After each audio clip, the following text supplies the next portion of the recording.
This is the Big O Show. This is the Big O Show. Right? Jalen Rivers is back, which is huge because, first of all, you've played 5 of your first 6 games without your starting left tackle. Right. And you talk about where Miami ranks as an offensive line. They're middle of the road right now in the ACC. Part of that is you don't have your best offensive lineman, arguably the best offensive lineman in the conference. Well, what happens to the Dolphins when Teron Armstead is out? It's not the same offense. Okay. All right.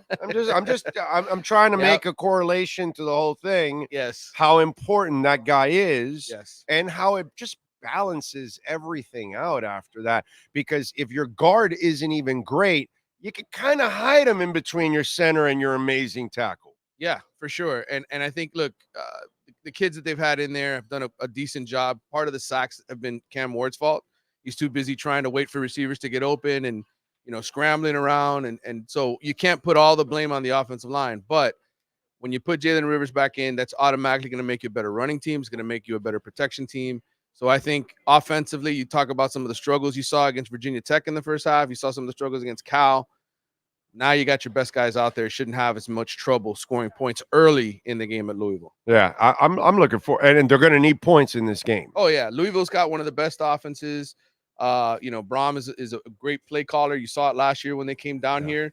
He's one of the few guys I think that really got one over Lance Guidry, who I think is an excellent defensive coordinator. I mean, the way he called that game, the way he used his tight ends to expose some weaknesses in Miami's defense, I think we're But smart. Guidry has more weapons. But this Guidry's year. got a better team, and he's got a healthy Ruben Bain, which again, that's another guy that was missing. That was missing, right? Played 3 snaps at Florida, came back for Cal, but first game back, right? It's a little bit of rust, not going to be as dominant. Now he's coming off of a bye. He's healthy. He's ready to go. He wants to dominate because he knows he wants to put up numbers to help his draft stock in the future. So this is a fully healthy Miami team in a lot of ways, coming off a bye, and I expect them to play better. Let's talk a little bit about we talk about the style of play, and I told you that last week when he went for it early and it failed, I was like, hey man, I love the aggressiveness. You know what I mean? And I it looks like he's letting his coaches coach. Well, the good thing is, again, let's add a little bit of weaving in the Dolphins. Last week, hopefully Mike McDaniel noticed, or 2 weeks ago, hey, if I used a run game, oh shit, man, that might help me out. You know what I'm saying? So now you're hoping he sticks with it, right? Well, the aggressive nature that you're hoping Miami has with Cam Ward at quarterback, yes, and hopefully with your offensive coordinator, and hopefully Cristobal kind of, his conservative style kind of pulls back a little bit. Well, in a game like this one, this kind of keeps you on your edge that you've got to continue to stay aggressive, because in today's college football, you got to be aggressive. Listen, it's work to get to 6-0. They are the most explosive offense in college football. Yards per play, plays of 20 yards or more, scoring, everything has been about letting Cam Ward do his thing. And you can't pull back on that. That said, I'd like to see them run the ball more with Mark Fletcher, because I think you saw that, especially on that opening drive at Cal when they went down the field and scored, that Fletcher, we talked about in the offseason, why do they have to go get Damian Martinez? Well, he's not healthy. He's coming off a foot injury. Right. But when they get to the middle part of the season and later in the season, Mark Fletcher's going to emerge as that guy, because he's an NFL back in my mind. I think you started to see that Mark Fletcher's finally healthy. Right. And when you add that to Cam Ward, woo. But I love what they did, that they brought Fletcher along slowly. Yeah. Not overplay him like the Dolphins did with Jalen Phillips. Right. Oh, no, just put on a brace. Go back out there. You're not injury prone. You didn't even injure the same Achilles in that leg. Go ahead, Jalen. You'll be fine. Yeah. Anyway, so they went the opposite with Fletcher. They gave him piecemeal carries every week. They just gave him a little bit of the pie. And yeah, now he's getting ready. But the good thing is you can pound people with both guys. 100%. And look, the offensive line isn't as talented, I think, as the group that they had last year. The starting 5 they had last year, between the center, the left guard, just the overall combination was a little stronger than this unit. But it's still a very good unit. It's still top 5 in the ACC in my mind when they're fully healthy with Jalen Rivers. So you're going to need that. At some point, Cam Ward's going to need the running game to bail him out. It can't always be Cam Ward, come save us. It's going to have to be, you got to close out games too. So if you have a lead in big time games where you have a 7 or a 10-point lead, that's when you need the two hammers to kind of finish the game out, run the clock out. The things that probably will get Mario excited, actually. Oh, absolutely. And that's why, coming into this year, I still thought they're going to be closer to 50-50 run-pass balance than what it's been, which has been more like 65-35, because you've needed Cam Ward to give you every ounce of offense, especially the last 2 games, to get you a W. So I think as the season progresses here and you start playing some teams that aren't as good as Miami, there are some opponents coming up, including Florida State, that aren't very good. Right. You could turn to the running game and not have to expose Cam Ward and maybe hide some stuff. So when you get to the ACC championship game against a Clemson or an SMU, that you're able to throw some new stuff, some new material at them that helps you win a conference title, which is something that's eluded Miami in the 20 years they've been in the league. SMU. Yeah, who would have thought, right? SMU, but Rhett Lashley's doing a good job, brother. He is doing a really good job. Yeah, I'm just thinking it would be funny if it's Lashley and the Canes in the finals for the ACC. All the ex-Canes. Think about all the ex-Canes that are playing on that team. Yeah. So he's listen, he's amazing to be able to do what he's doing at SMU. All right, so offensively, what should the Canes defense be worried about this week? Well, Tyler Shuck is a really good quarterback. He's a good decision maker. He led Mario Oregon team to Pac-12 championship in 2020 during the COVID season. So the guy's a winner. He just hasn't been able to stay healthy the last few years at Texas Tech, which is why he's kind of started his career over at Louisville. But he's a good decision maker. Doesn't turn the ball over a ton. I think he's got 3 or 4 picks.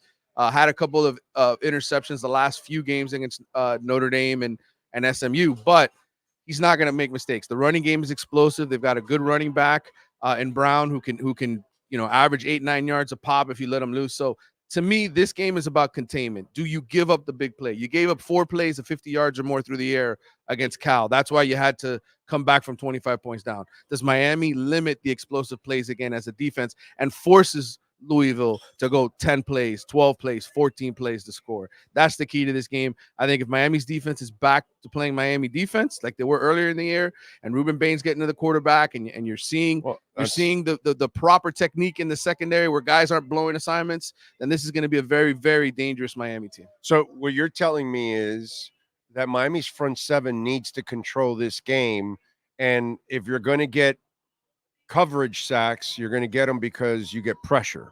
Oh yeah, no. This is about Ruben Bain beating his guy. Right. It's about the guys. The secondary is not going to be covering and buying time for the front 7. No, Simeon, and that's the way this team was designed. When the NIL team went out and spent money, they said we're going to bring in pass rushers, and we're just going to get after the quarterback and force turnovers. Miami's got 10 interceptions this year as a defense already through 6 games. They're doing a good job creating turnovers and extra possessions for Cam Ward. What I want to see more of is less big plays given up in the secondary. The more solid tackling they do, we had a lot of missed tackles in the Virginia Tech game. I think there was over 20 missed tackles in that game. Kiko Mawinoa had a rough game. You wrap up, you limit the big play, you force Louisville to go the distance. I don't think this offense is built to go the distance at Louisville. They can't drive 12, 14 plays every single possession and beat you. So to me, make them go the distance, settle for field goals. You win this game easily. All right. I'm looking forward to it, man. And the secondary is something that I keep saying it. This is really Mario's first year, because the first 2 years he was kind of flushing stuff out. Yeah.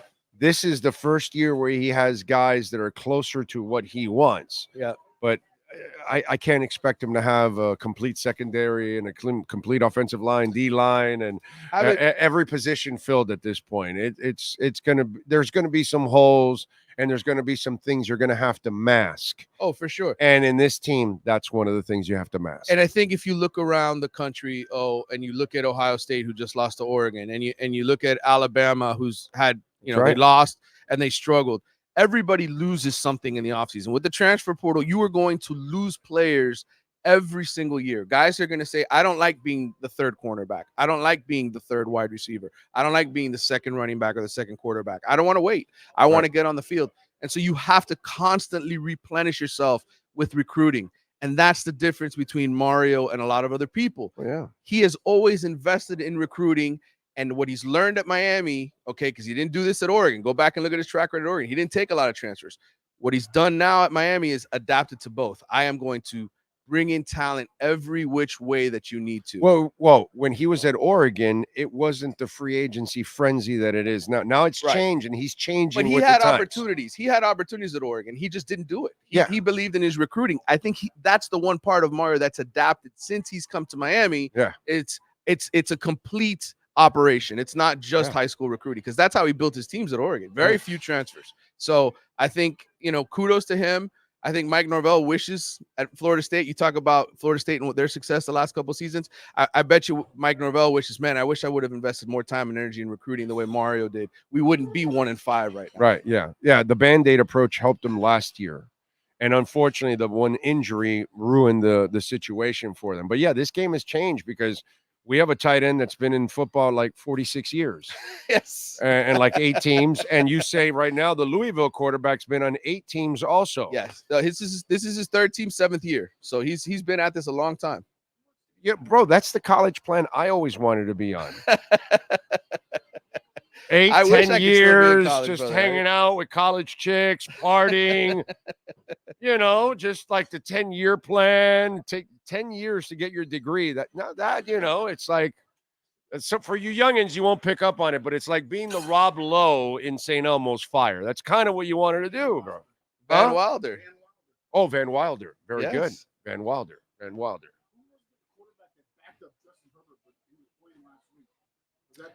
Oh, there's so many across college football now, man, that I couldn't even. I'd have to look it up for you.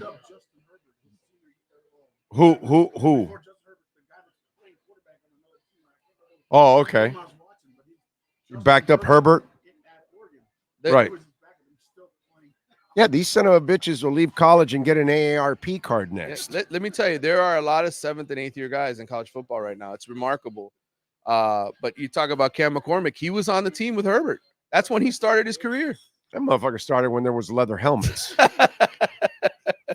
I mean, Jesus Christ, bro. He's been at it forever, man. Yeah. Forever. What is UM doing to promote Cam Ward for the Heisman? Well, I think they're showcasing him every opportunity they got. I've seen him do a couple of national interviews. I've seen him. Are there any campaigns? Because you know how they start with the campaigns. I think that stuff kind of died with the change. Just social media. You can just. That's what it is, and really the Heisman voters. Well, he's got his celebration that everybody steals. That in itself is the perfect thing. Everybody in the NFL is doing. Every time you see that in other sports, or at the professional level in football, that is great marketing for Cam Ward.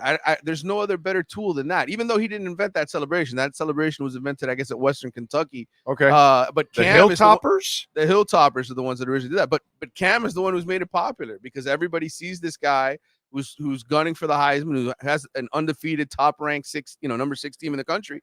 They want to be like him, man. He's hot right now. So wait a minute, Mr. Writer. Did you delve into this whole history of this whole thing? Cam talked about that in his interview a couple weeks back. He mentioned how that it was originally. Yeah, but I know your crazy ass researches everything in sight. So I'm just wondering.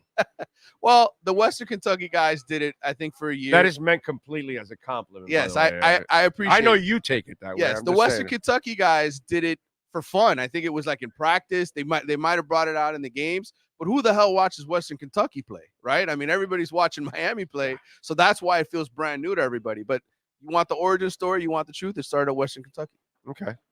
All right. Didn't Petrinos coach at Western Kentucky? He did. That's right. I don't know if he was there for that because he might be the only one still watching Western Kentucky just for the hell of it. Actually, all right. So I'm just wondering because he is 6-0. He's had some highlight reel throws, highlight reel comebacks, and you just wonder the social media campaign are they going to get on board to do, or is it maybe a little too early too? You know, I think part of this is Mario also wanting to keep it. Oh yeah, about that's right. Team. Smart. Yeah, we're 6-0 guys. We have a chance to win the turnover league. Chain and all that. No turnover. Mario is not a extracurriculars guy, although he let the guys celebrate. Yeah. And he hasn't penalized anybody yet. Like you haven't seen any suspensions or any guys getting pulled from a game. He played with celebratory guys. Right. He's let those guys loose, which At he UM, he had guys around him that were he celebrating. understands Lamar Thomas and all those guys. I mean, You're gonna stop Randall Hill from using his 6-shooter? Kevin Williams, all of those guys, right? Back in the day, the amount of celebration that we would see from them. So, yes, he knows what it's like. And I think as long as it's connected to winning, he is cool with it. Okay. All right. I like it. How they doing injury-wise? So Rivers. Off a bye week, you got Rivers back, which was a big one. I still don't know about Damari Brown. I think he's a guy that you hope comes back before the end of the season. Could potentially be a redshirt year if he never comes back. It's just one of those tricky injuries. I told you going into the season and in the spring and the summer, he's got a groin issue. He's going to try to play without having surgery. What happens? Game 1, boom, hurt again. So you risked it. But that's that sports hernia surgery thing. I don't know that he should have had. I don't know if it's sports hernia or what it is exactly, groin related. But I knew they were limiting him in the spring. They weren't letting him really go. He was practicing, but not really going. Going into the fall, he was going a little more. But again, it was like, we got to protect him. We got to protect him. We got to protect him. And so I don't know at what point you decide, okay, that's it. You got to have the surgery and just try to get ready for next year. But I think the things are going so well. The hope is if he comes back, he can help you maybe patch up a hole if you lose somebody in the secondary to injury, right? So that's why you don't necessarily go under the knife right now, because you give yourself that opportunity. You lose somebody else. Hey, Damari can go out there and give us something the rest of the way. Right. And they know what the timetable is for that. So even if they have the surgery, they know how much they'll have in the offseason. So that's probably what they're playing with, that window. Yes. Still until they say, okay, dude, we've reached the point where you must get the surgery now so we can have you ready, for next year. So that's only what's fair for the kid, overall. What are you looking at around the state, bro? Because it's doesn't look good around the state, bro. Yeah, the Gators had a golden opportunity. I watched that Tennessee game, wrote about that Tennessee game. Really disappointing for Billy Napier, but again, a signature performance by one of his teams. You had 12 men on the field for a field goal attempt that wipes 3 points off the board. What happens? You go to overtime, you lose. Again, it's one of those things. I feel for Gators fans because I don't. I mean, listen, I'm not a hater. I'm one of these guys. I got to write about them all. I write about Florida State. I write about Florida. So I don't want enemies. When I go to Florida, I need Billy Napier to talk to me. So I'm not going to piss off Billy Napier or any of their coaches or anybody over there. But screw the Gators. You can do that. I can't. But that's true. Yeah. Billy Napier came in wanting to build it the way Mario has, through recruiting, adding a few transfers. It just hasn't happened, and he's in a much tougher league. You have zero room for error over there. Jesus Christ! And so last year's 5 straight losses to end the year really killed his recruiting class. He somehow was able to hold on to DJ Lagway, a lot of money, and so now you got Lagway the rest of the year, and you hope to God that he plays like a 5-star the rest of the season. But the Gators, I mean, I don't know at this point if there's anything that can really save Billy outside of them having a tremendous unexpected finish that none of us are really seeing. Any truth that Elon Musk is building a tunnel from Gainesville to Miami so Lagway can take it and take over for Cam next year? I think that's certainly a possibility. I certainly think DJ Lagway, assuming there's a coaching change in Gainesville, is going to be looking. What's he going to do? Hang around for a whole new system and all that and all the change that could really ruin his career? No, come on down, young man. Who knows what Lane Kiffin promises him, right? When he ends up leaving. Whoa, you think Lane is going to leave to go to Florida? Up to be that way. It's shaping up to be that way, especially after they lost to LSU. But wow, what a whore that guy is. He just moves around like he's the gypsy of college football, bro. Yeah, well, that's true. Yeah, he's getting closer back to the Boca women. Yeah. He was hitting on all the Boca women back in the day. Listen, the reality is, if anybody can ever get it together at Florida, that program is set up to have success. All right, and you just have to have the right approach. They finally got all the facilities. That facilities excuse that Dan Mullen and everybody else used to use back in the day. They've got all kinds of new stuff over there. They've got the on campus. People show up, man, even for bad football. That place is still sold out in the Swamp, even when they're losing. So, to me. Wait a minute. So if they're complaining about facilities over there, what are we doing here? Rioting? Well, no. They can't be that bad. Over there. Here we've never. We had an 80-yard field here, bro. We had an 80-yard field. We're like, let's build the practice facility. No, but we're going to build it for 80 yards.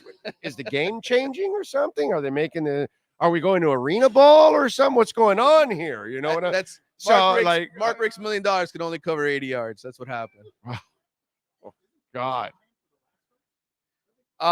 No, I think they are officially done paying him, but this will be another $26 million. Drop in the well. Yeah. Those guys, listen, it's been messy over there, but I hope the Gator listen. Football in the state of Florida is better when Miami, Florida, and Florida State are all good. I enjoy it so much more. No doubt. And the rivalry is so much more fun. And I think in the end, if these programs are going to get back to winning national championship, they need each other. I don't think you can really survive with just one of them being dominant. I don't think it's good enough. Yeah. I think you're still gonna lose recruits to Alabama, Ohio State, Georgia, other places. But when Florida State, and Miami were dominant together at the same time, think about the championship run. I like your thinking, because think about this. We need Florida State and Florida to be better. That way it helps the Canes when they kick their ass in the rankings. That too. See, because if you're playing two teams that suck, it doesn't help your rankings.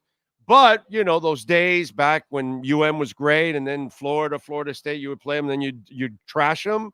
It was beautiful. So, yeah, you're right about that. I like that. Now, we do have a question from the folks out there. Oscar Rojas is asking, can you please ask Navarro if he thinks Jason Taylor will be a coordinator or a head coach soon in college? I think he's going to be the head coach of the Dolphins. That's my bet. Damn. I think he's going to be the head coach of the Dolphins in a few years. That's my gut feeling. Like, you skip coordinator and head coach. And I mean, that is very Dolphin. I could see the Dolphins doing that as soon as the Mike McDaniels project is over. That would be a huge mistake. And I love Jason Taylor to death. But he's never been a head coach in the NFL and build a staff and all kinds of stuff. Neither was Dan Campbell. I'm not saying but Dan went back to school. He left so is Jason. He left Miami because, if Dan gets hired that moment as an interim coach from the Dolphins, he fails. Right. He fails, and he went back and worked under the dude in Denver, Peyton, for like 7 or 8 years, and then reemerged and got himself in the mix. So he went back to school and became better positioned to be a head coach. I don't know if Jason's. I know Jason's not ready for that right now. He doesn't know anybody in the league to build staffs. We'll see what happens with this. That's the hardest thing to do. It's not just coaching; it's building offensive and defensive staffs, and then constantly replacing them. Right. I listen. I know it's a wild throw at the dartboard. I love it, but it's kind of crazy. But I think he's destined for something like that down the road. I think he's a head coach at either professional or the college level. I think the Dolphins are in such disarray and will be in such disarray in the next coming years that they could think outside the box, and that guy could be somebody they decide to hitch their wagon to, because he has put in the time. He has coached between St. Thomas he's Aquinas, the real deal. Coming over to University of Miami. If he's part of a national championship staff here or a team that wins the ACC title, I could see somebody saying, you know what? He's a Hall of Famer. People like being around him. Maybe he's the kind of guy that could lead our organization. Yeah, no. He's the real deal. That you saw from the get-go. He was a real student of the game, right? And he had to be, because he was undersized. So he had to learn technique and everything. I've been around Jason since he was a rookie. So I know I believe in him. It's just I would like him to be more seasoned. Right. I've watched too many coaches that weren't ready for the moment, and then you give them the moment. We're watching one right now. Right. We're watching one right now. He's a fantastic human being. He's got a great mind for the game, but when game time comes, he doesn't know how to do what he needs to do. Because he has never been in that position. Right. He was never a coordinator. He was never a head coach at a lower level. None of those organizational things he ever did before he got here. And so you went from a play designer and some kind of an assistant coach to all of a sudden being a head coach. It's a huge jump. But I would say I could see him going to college and becoming a head coach first, and that might happen. I just I wanted to be a little different and tell you what I thought. He's young enough. Mason is a junior now at LSU, so I think he'll probably leave after the season. By the way, Mason had a nice week last week, bro. He's phenomenal player, man. He can play. He's a really, really good player. Smart move by him By the way, that he chose another position. Right. Best thing he did, bro, because then all he does is get compared to him, you know? All right, what do you got going on in the Athletic? Man, busy week. We're picking our midseason All-American teams. We're doing our midseason Freshman of the Year. I got a ACC midseason review. I am a busy guy, dude. I have got like all these things up in the air that I got to get back to finish. But I'll have another podcast hopefully Wednesday or Thursday this week. The Wide Right Pod, and plenty of articles to read because we are at the midseason point. So there'll be a ton of new content on the Athletic. All right. Follow him on Twitter at Manny_Navarro. And of course, on Friday, you can catch also the Big Cheese NIL and recruiting report with Manny Navarro. And we'll be talking on Saturday after the Canes defeat Louisville. Manny, as always, thank you, my brother. Don't forget, come on out here to the Big Cheese, 8080 Southwest 67th Avenue. Say hi to Gary and Billy and tell them that Big O sent you. They'll take care of you, man. Great people out here at the BigCheeseMiami.com.